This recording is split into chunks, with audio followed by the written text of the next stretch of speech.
Buongiorno e ben ritrovati con una nuova edizione del TG Flash. Accoltellato 31enne a Palermo in via Late, il giovane avrebbe tentato di fermare due ladri che hanno cercato di rubargli la bici. Colpito al torace, attualmente ricoverato, non sarebbe in pericolo di vita.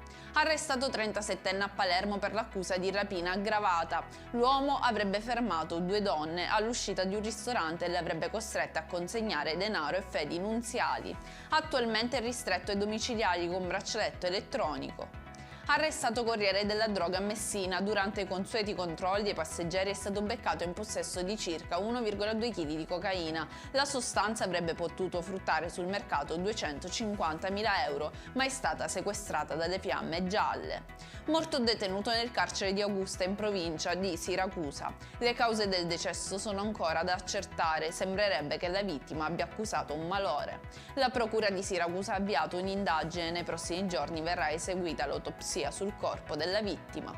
Ritrovato il giovane escursionista disperso sul versante sud dell'Etna. Il 19enne si era allontanato dal gruppo e disperso nella zona di Contrata Salto del Cane. È stato ritrovato in stato di ipotermia. Per questa edizione è tutto, il prossimo appuntamento questa sera alle ore 19:30. Arrivederci!